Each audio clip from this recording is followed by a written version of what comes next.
Noah loved God. He listened to God. He obeyed God. Noah was a righteous man, blameless among the people of his time, and he walked faithfully with God. He was known for his integrity and his unwavering faith. Every day, Noah would spend time in prayer and reflection, seeking to understand God's will and to live a life that was pleasing to him. One day, God spoke to Noah. It was a moment that would change his life forever. The voice of God was clear and powerful, resonating deep within Noah's heart. "Noah," God said, "the people on earth are not being good. I am sad. Their wickedness has reached its peak, and they have turned away from my teachings. They are corrupt and filled with violence.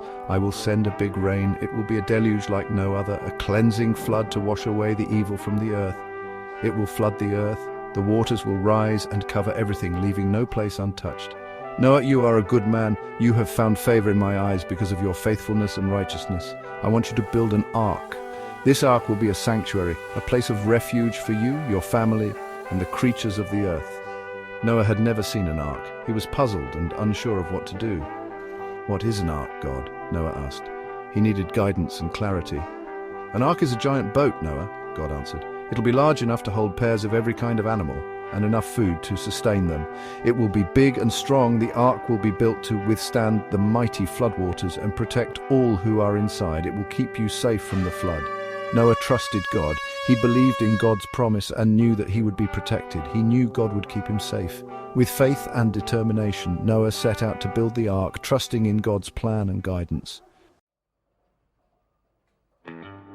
Noah gathered wood, lots and lots of wood. He used tools to shape the wood. He built the ark just like God told him to. It was huge, the biggest boat anyone had ever seen. God said, "Noah, bring 2 of every animal into the ark, a male and a female. They will be safe with you." Noah obeyed. He called out to the animals, "Come, little bunnies, come, tall giraffes, come, slithering snakes." Animals from all over came to the ark. They traveled from distant lands, through forests, across deserts and over mountains. Each pair, guided by an unseen hand, knew exactly where to go. The call of the ark was irresistible. 2 by 2 they marched up the ramp and into the ark.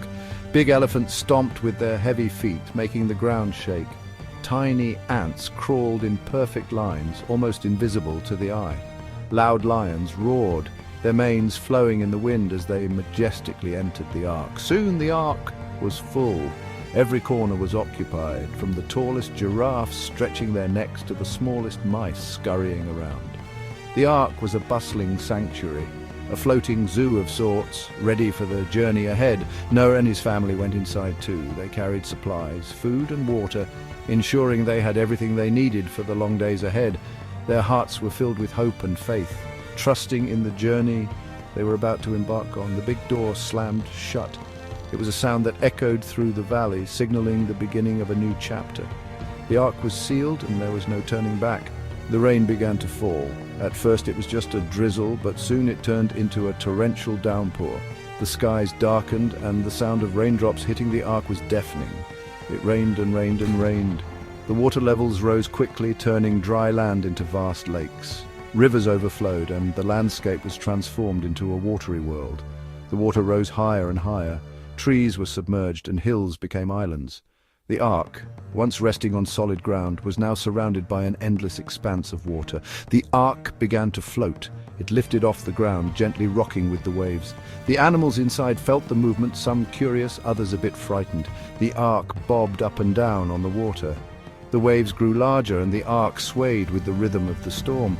It was a test of endurance for everyone on board. It was scary, but Noah and his family stayed safe inside. They huddled together, offering each other comfort and strength. Despite the raging storm outside, they knew they were protected within the sturdy walls of the ark. The rain lasted for 40 days and 40 nights. The sky was dark and the sound of the rain was deafening. The world was covered in water and it seemed like it would never end. Finally, the rain stopped. The water started to go down. Slowly but surely, the floodwaters began to recede. Valleys and hills that had been submerged started to reappear. The world was beginning to dry out. Slowly, the ark came to rest on top of a mountain. It was a moment of relief and hope. The ark had carried them safely through the storm, and now it was time to see what lay ahead. Noah opened the door and looked out. The flood was gone. The land was visible again and the sky was clear. It was a new beginning. God made a beautiful rainbow appear in the sky. It was a sign of hope and a promise for the future. The colors were vibrant and filled everyone with awe. "This is my promise," God said. The rainbow was a symbol of God's covenant with the earth. "I will never again flood the earth." This promise brought great comfort to Noah and his family. They knew they were safe. Noah and all the animals were so happy. They stepped out of the ark and felt the solid ground beneath their feet. It was a joyous moment. They thanked God for keeping them safe. They gathered together in gratitude, knowing that they had been protected through the storm. They came down from the ark and started a new life on the dry land. It was a fresh start, a chance to rebuild and create a new world. They were filled with hope and determination.